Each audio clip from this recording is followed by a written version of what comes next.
The Nsefu pride is the perfect lion family. New cubs with 2 devoted mothers. 2 loyal fathers to guard them. But they've got teenagers. And that spells trouble. Turning from cubs into killers isn't easy. They must learn how to hunt and how to find their independence while staying loyal to their family. Teenage mistakes can have terrible consequences. They face betrayal, isolation, and death.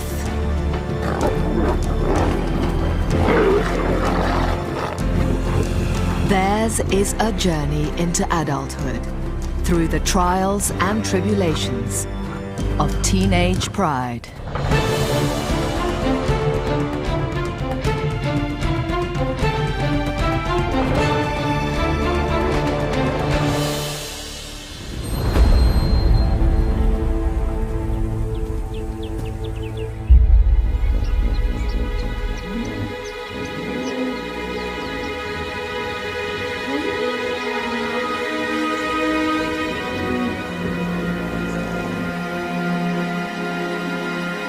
It's dawn, and the Nsefu pride relaxes after a busy night's hunting. The Nsefu lions are led by 2 dominant males in their prime. At the heart of the pride are 5 adult females and 6 new cubs born to 2 litters. Everyone dotes on the new arrivals. Everyone except the teenagers. They have their own problems. There are 7 of them, ranging from 1 to 3 years old, mostly sub-adult males. Like all teenagers, they face the difficult transition to maturity. But these adolescents are lucky. Their 25-square-mile territory is on the Luangwa River, the best lion real estate in the area. Born 8 weeks ago, the new cubs are now old enough to hang out with the pride, and even the 2 big males spend time with them.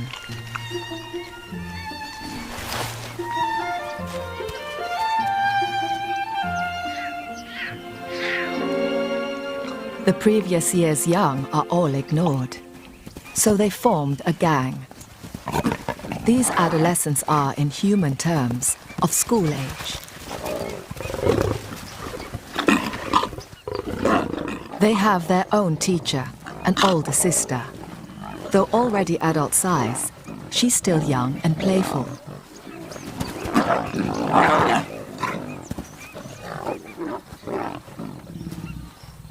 Life was perfect until the 6 new cubs came along and stole the show. The mothers have their hands full now and pay little attention to their older offspring. Aunts and a grandmother are increasingly losing patience. Of the 7 teenagers, 4 are male, now with the first sign of manes. 3 of these are brothers. In their few years left with the pride, they have a lot to learn. Their big sister, their teacher, makes sure they keep up. There's a lot of land for dozy adolescents to get lost in.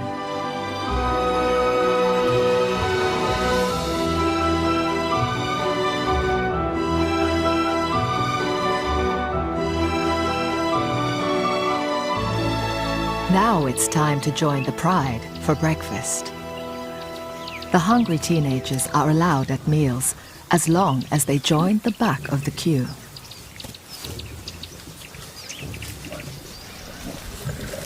The new cubs are treated like royalty and even steal the big males' meals.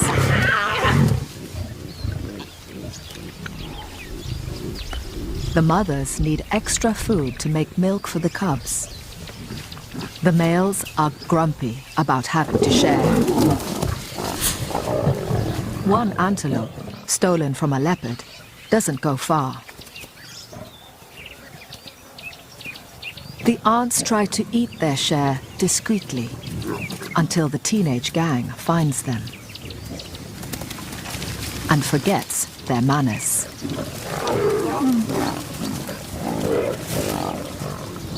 The hungry youngsters often break the rules of the pride.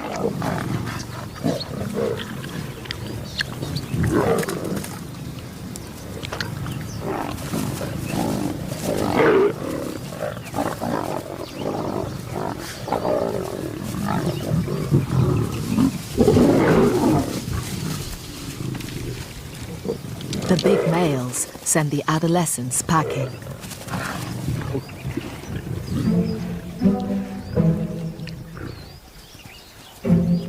The most important survival skill the youngsters can learn is to hunt, and it's time for class. The pride's favorite food is buffalo. The 1,000-strong herd comes to the river most days to drink. But each is half a ton of power, with lion-killing horns and hooves.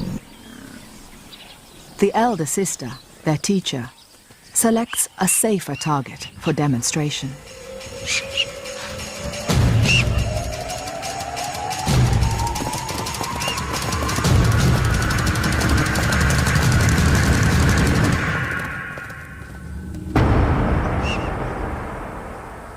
Hunting needs more work. The three brothers are 18 months old and will be allowed to stay with the pride for maybe 2 years more. But then, they'll be on their own.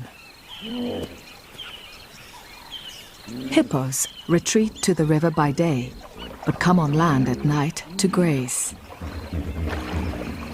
Baby hippos are a regular meal, but adults are huge, much bigger than buffalo, with 12-inch long teeth and bad tempers.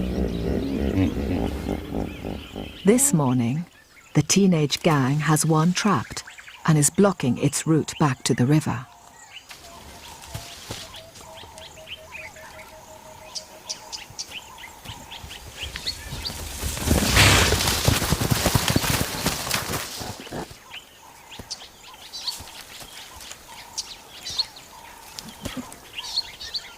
Potential predator and potential prey fight a battle of wills.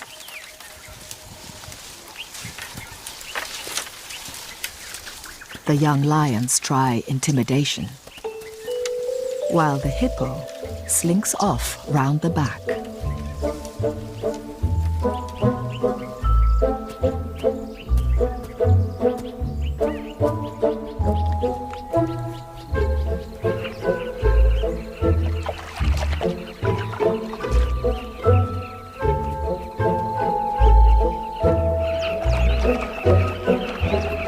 The chatter of brightly colored birds distracts the hungry teens. A colony of carmine bee-eaters nests in the riverbank. Their burrows extend 6 feet or more into the soft sand.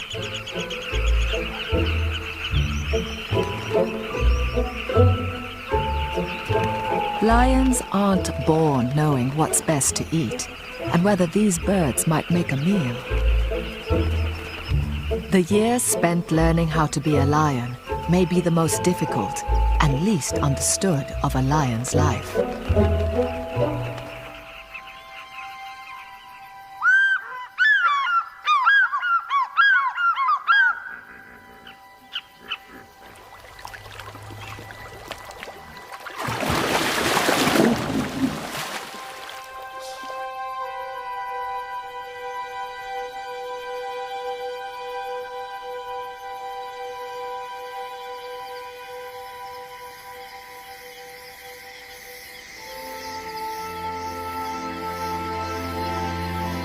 Lions are meant to be nocturnal, active at night. But they're teenagers.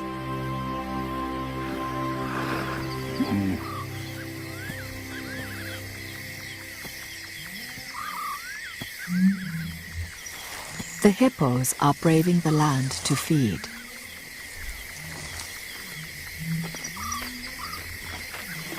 They graze and eat fallen fruit through the night. For hungry lions, 3 tons of slow-moving meat is just asking for trouble. This time, if they work together, so many lions should be able to take on 1 hippo. Yet the hippo is more intimidating than they are.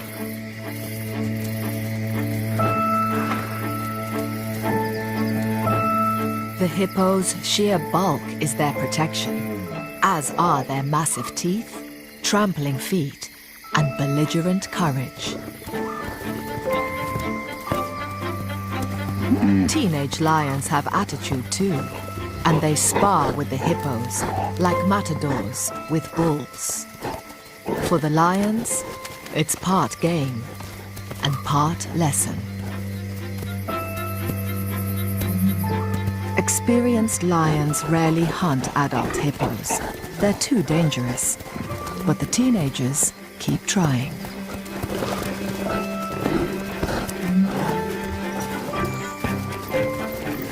They'll eventually learn to look for calves or injured adults, which are easier prey. After taunting the hippos, the big sister leads the class inland.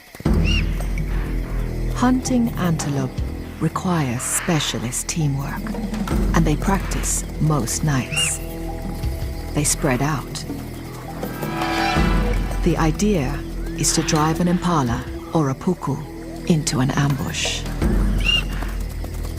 Antelope are faster than lions, and they work together too, alarm calling.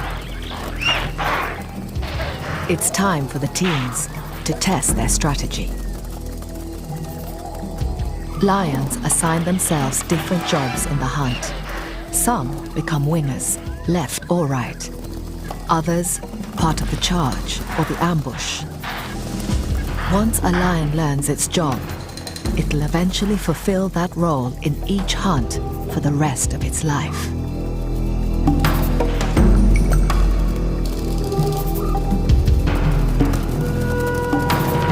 These teenagers are working out what their jobs are. The 3 brothers coordinate well, but they've not caught anything yet.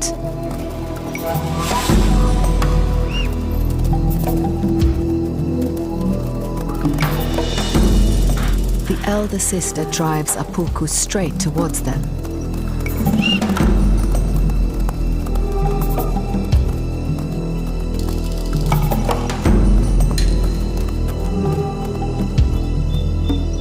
But they miss the ambush.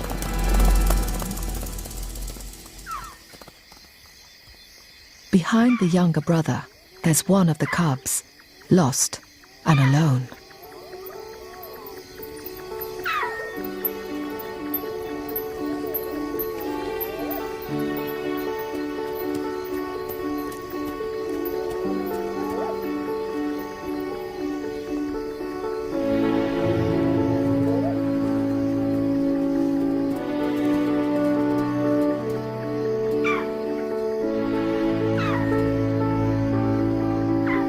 The cub's terrified. There are leopards and hyenas around, and he latches on to the teenagers.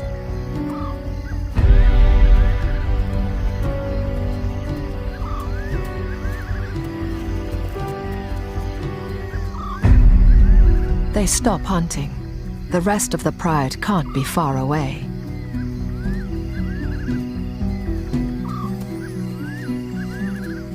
But the cub's older siblings may not give him the safety he seeks. Teenagers play rough. There's still resentment towards the cubs. Jealousies within a family are normal. Before the cubs came along, life was better. And now they wait at the back of the queue. Adolescents have many conflicting instincts. They recognize their little brother. He's one of the family. But lion males are cub killers, an instinct needed for when they take over a pride.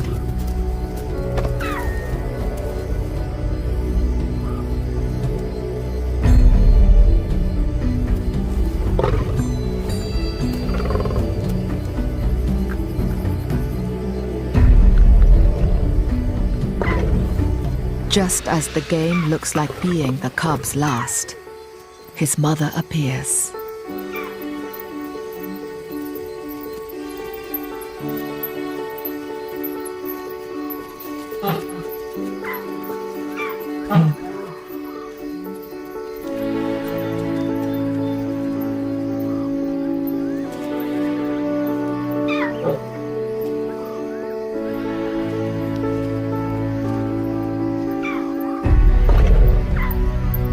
The teenagers want their plaything back.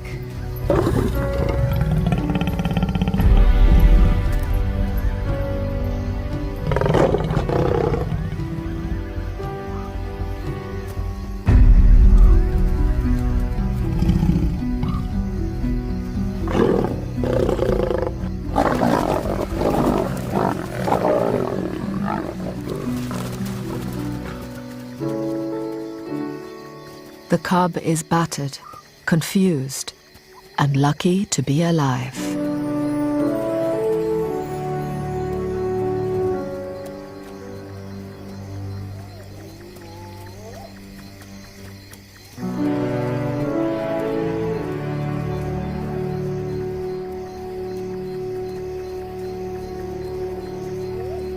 Reprimanded, the adolescent gang heads back to the pride.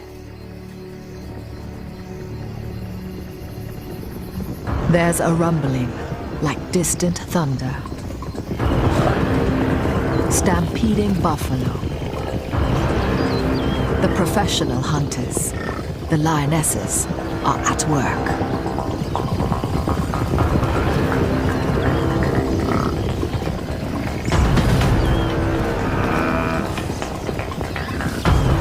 It's a big opportunity for the teenagers to prove themselves.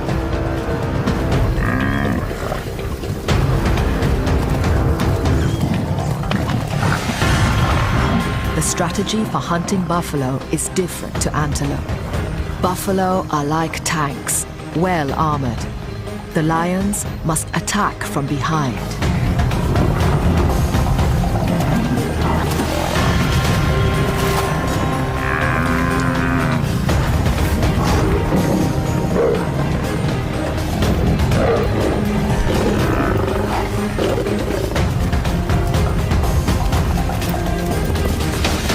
The buffalo is strong and can wheel around, slashing with his horns, lashing out with his hooves. He tramples and kicks one of the yearlings.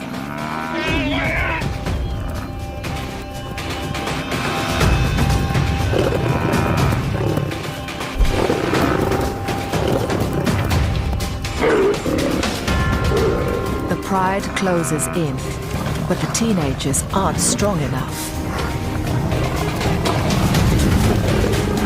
A horn catches the elder sister in the groin. The lion's desperate attempts to hang on to the buffalo become increasingly dangerous and futile.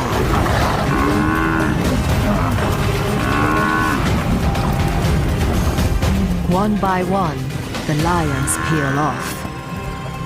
Teeth and claws aren't enough.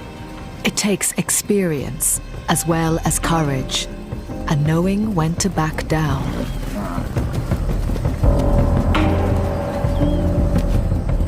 Rumps bleeding, but heads held high. The buffalo head back to their herd. Following them, unwilling to give up, are the three brothers.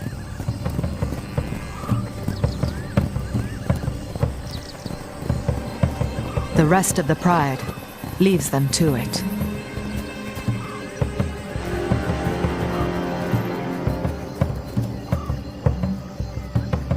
The three brothers follow the buffalo herd all night, out of the pride's territory.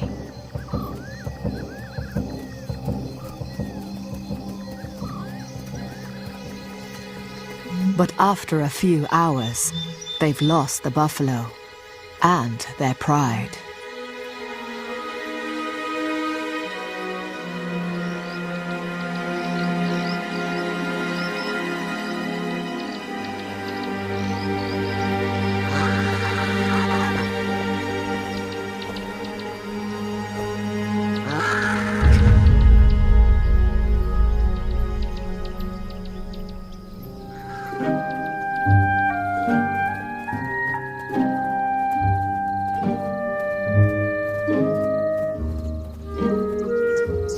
Pride's two dominant males return from defending their kingdom to find their family depleted and injured. The mothers are fine. They backed off early in the hunt. 4 juveniles are missing, 3 brothers and a yearling. One of the other adolescents' leg is bleeding. Injuries are common. One of the adult males has even cut his eye, but that's minor. But his daughter, the teenager's elder sister and teacher, is badly hurt. It's her left hind leg.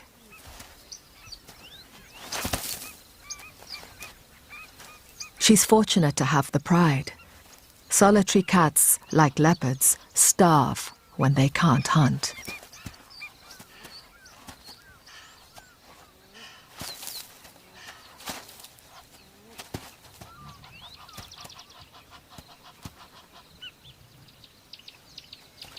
Most wounds heal quickly. There's no blood, and she'll probably recover with a few days' rest.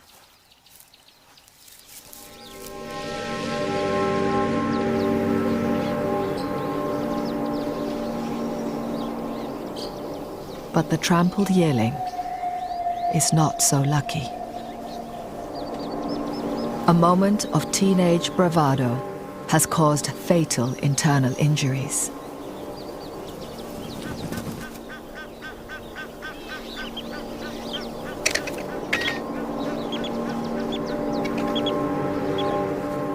Courage alone is no match for a half-ton of buffalo. The night's injury list grows longer. The lost and found cub can barely walk. The teenagers were rough.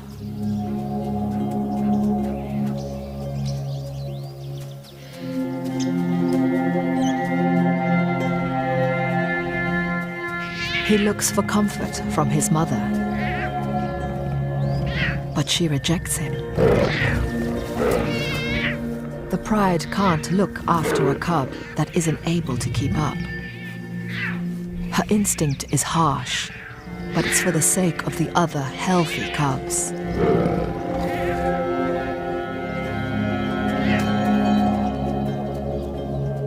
One night of teenage havoc has devastated the whole pride. The 2 adult males don't stick around to help. They often split up to patrol their borders and cover more territory.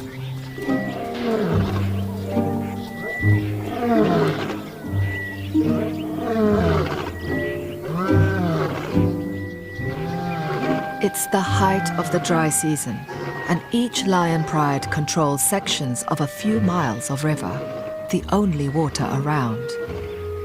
The lions hardly ever venture out of their territory in case they meet their rival neighbors.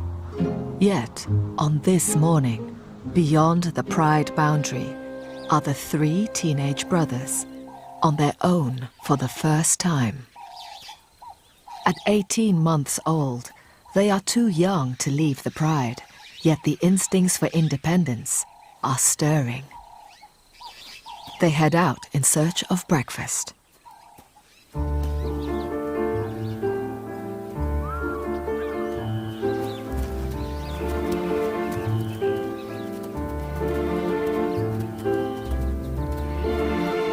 They have a swagger, a confidence. This is the beginning of a great adventure. One is the born leader, and he keeps an eye on the other 2. He waits for them.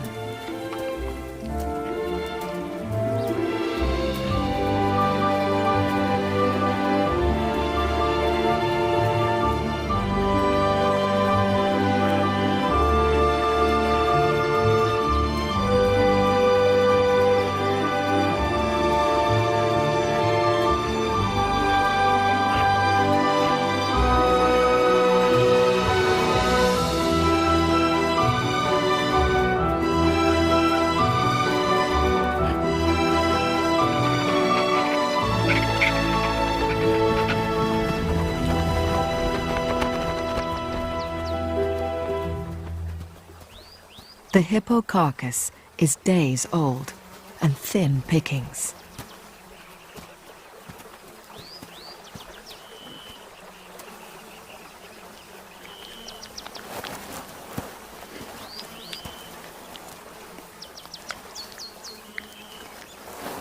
The leader lets the younger two find what they can.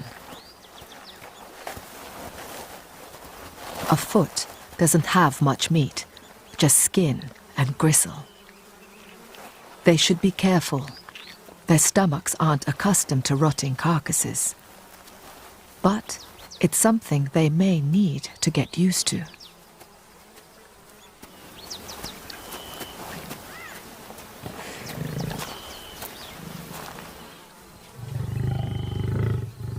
Like many teenage boys, they're prone to fighting. But sibling rivalry could tear the coalition apart, and they must learn to support each other. Their survival is at stake.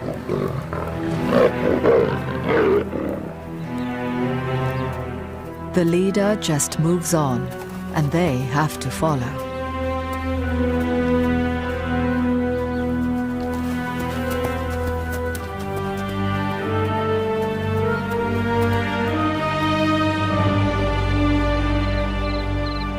It's October, and South Luangwa National Park is waiting for the rains. These 3,000 square miles of wilderness have been eaten bare. The grass has gone. This is now a land of hunger.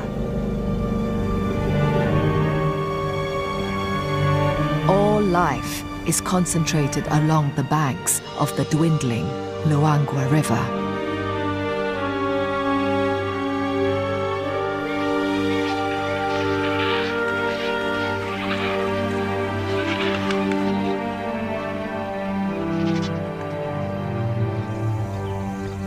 Drawn by the only water, a lone lioness, a nomad. Life without a pride is harsh.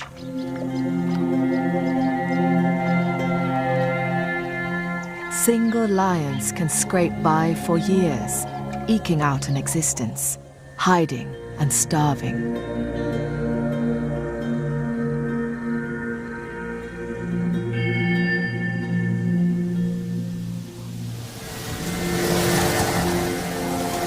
Rainstorms are on their way. But for this nomad, it's probably too late.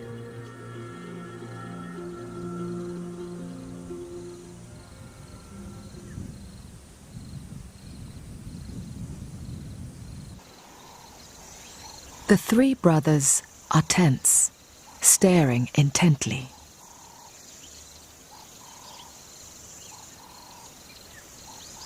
A few hundred yards away is a small pride of lions, their neighbors. This family looks different, battle-scarred. Their life is tougher. There are 2 adult females and several older adolescents, like the brothers.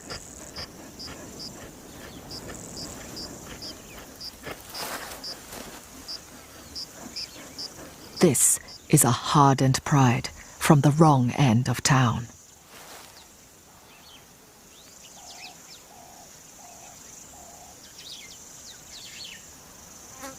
But that's not what the brothers are staring at. There's a familiar face here. Their own father.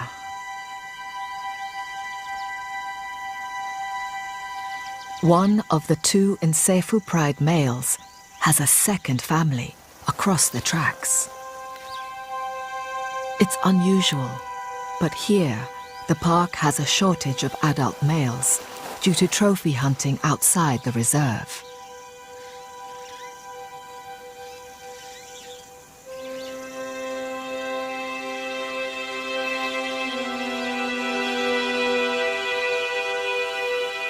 As the brothers watch, he greets the other pride's adolescents, He's clearly their father too. They are a little older than the three brothers. This must have been going on for years.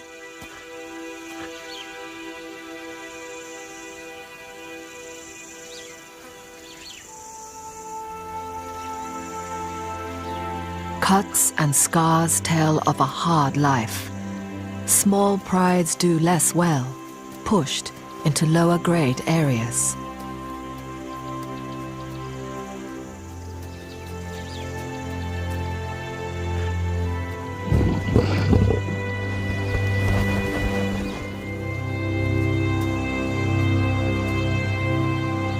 The three brothers from Nsefu remain still until all the other lions have left.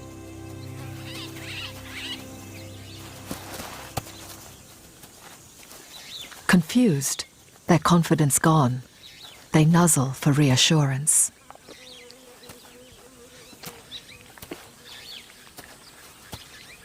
One of the brothers isn't feeling at all well.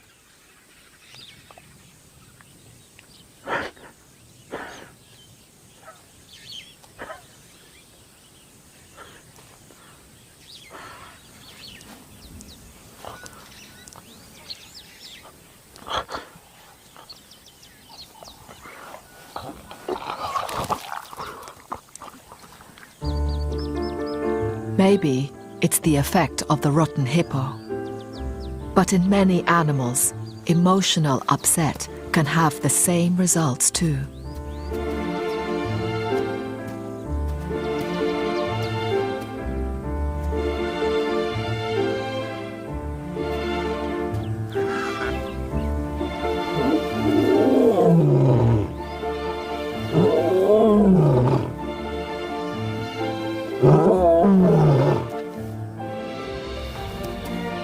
Juveniles rarely roar, but when they do, it's often full of meaning about their pride, their alliances, and strengths. It's about who they are.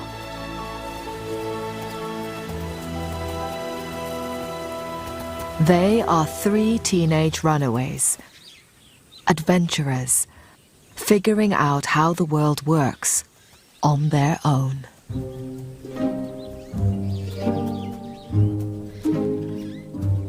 A few days later, the big male returns to the Nsefu pride, as if nothing's wrong. This is his main family. We can't know what he thinks and feels, nor understand a lion's guilty secrets. But scientists say that many animals deceive each other and hide the truth from their rivals or mates. It's a very ancient betrayal. The cubs are all there, including the one that was rejected. He's fine now, just a bit smaller than the rest. His mother finally relented.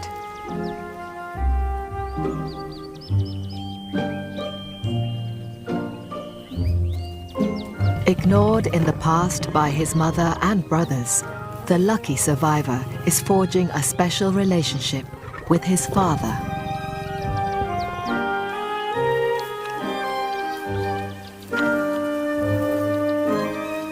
Five of the cubs are male and could form a formidable team in 2 or 3 years, eventually becoming caring fathers themselves.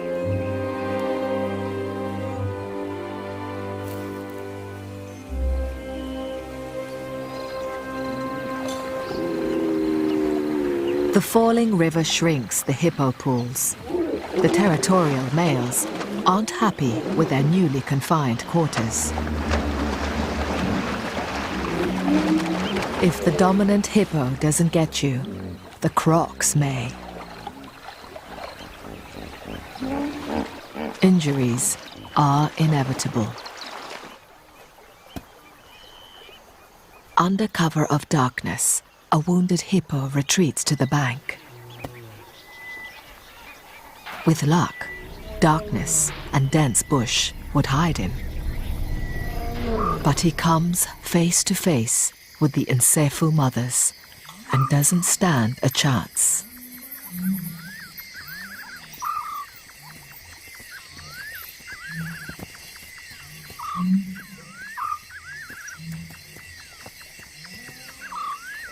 The big male takes charge of the feast.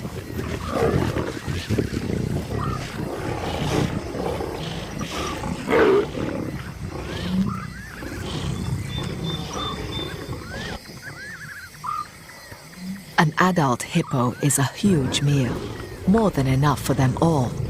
Yet, there's an unusual tension.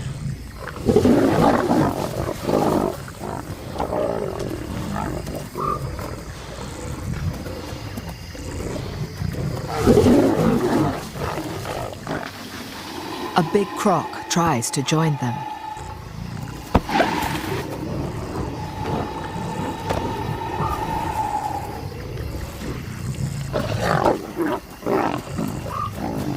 It's too dangerous, even for him.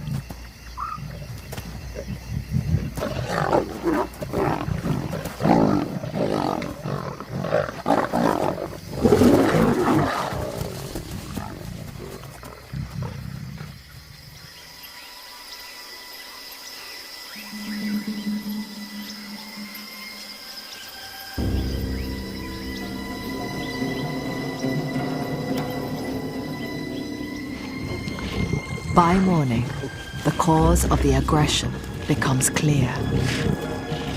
Here, with their father, are two adolescents from the pride next door.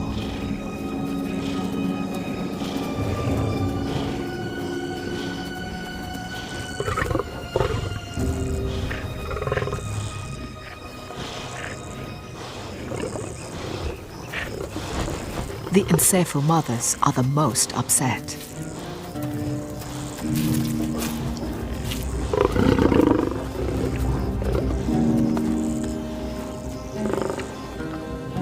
The male has turned up with the wrong teenagers. He's brought two illegitimate adolescents instead, expecting them to be fed. It's like the most awkward Thanksgiving dinner. The uninvited guests are tough, with no manners. They don't know teenagers should join the back of the queue and not talk back.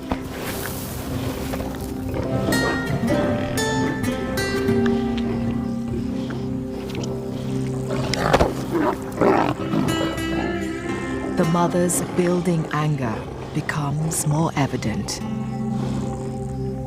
The two intruding adolescents are outnumbered and in serious danger.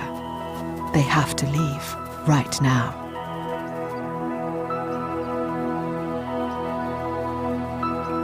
The encephal mothers follow, looking intent on revenge. The teenagers turn on a mother.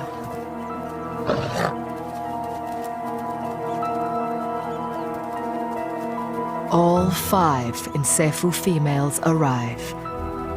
The big male tries to contain things and is turned on.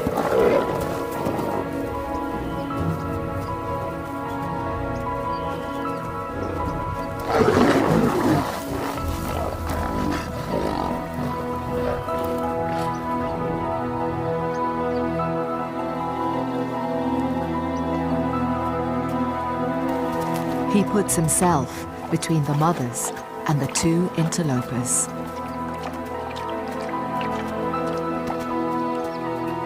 Then, in a display of rightful bloodline, the teenagers nuzzle their father farewell.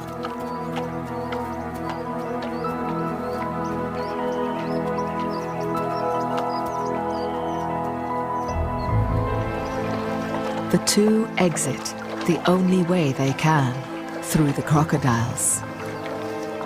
The crossing is the fastest escape route, but it terrifies the teenagers.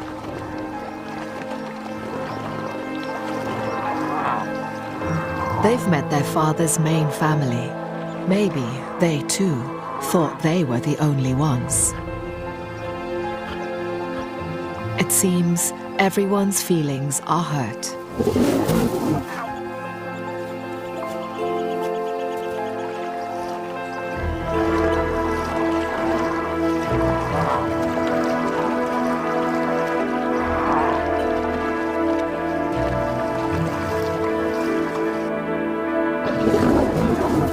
The Nsephu mothers are still spoiling for a fight. The neighboring adolescents return home unharmed and well-fed. The Nsephu pride is fractured by hostility and betrayal. The growing tension extends beyond the lion pride. Other animals become desperate in the final days of the dry season.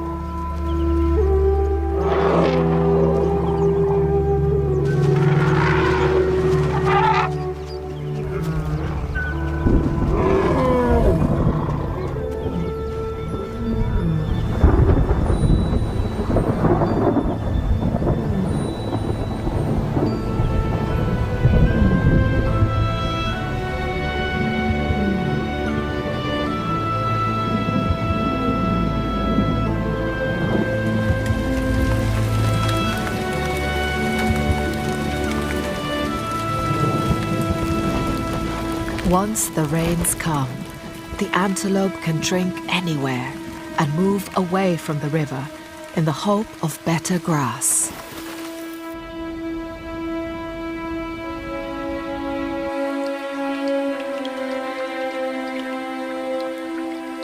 The lions must now search further afield for their food.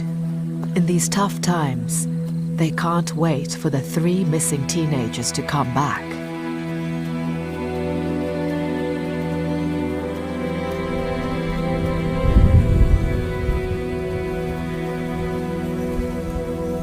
The young cubs have no choice but to try and keep up.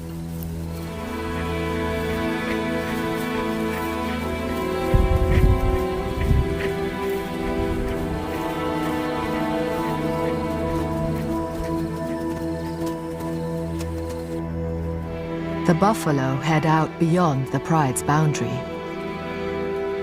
Far from bringing life, the storms empty the lion's world. The territory is a deserted sea of mud.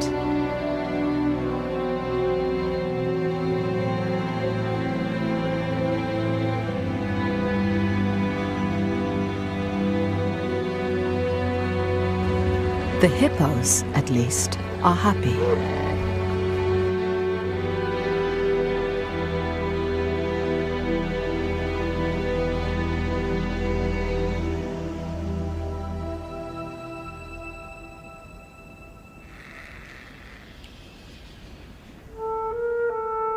It takes a few weeks, but life returns. Grass grows, and the fresh flush is richest around the river.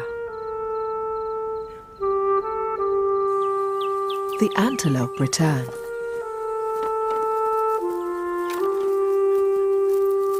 Mud, churned by buffalo and baked dry, transforms into lush lagoons.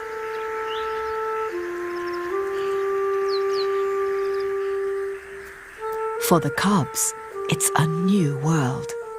They've only known dusty plains. The little cub, injured by the teenagers, is now hard to tell apart from his brothers.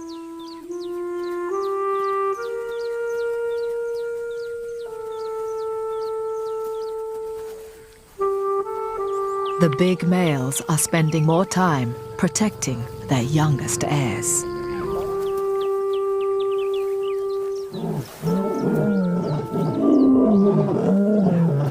The mothers join with the males in roaring to proclaim their pride.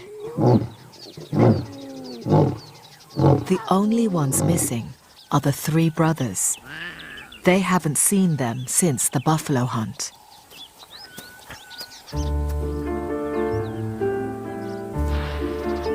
Then, one day, one appears.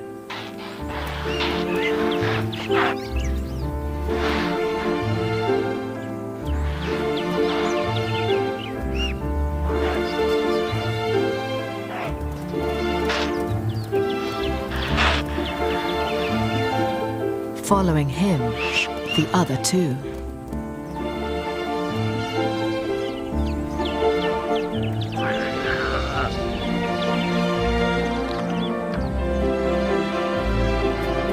They are back, looking surprisingly well.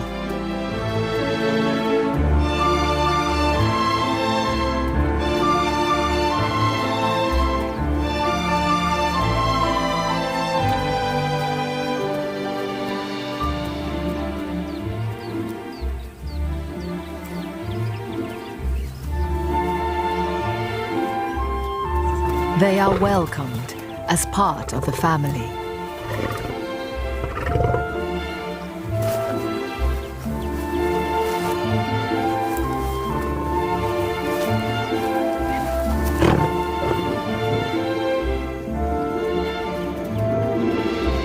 The whole pride is together again. The three brothers have learned a lot on their adventure and are ready for their next chapter. It's a new season, a new beginning for all the lions of the Nsefu Pride.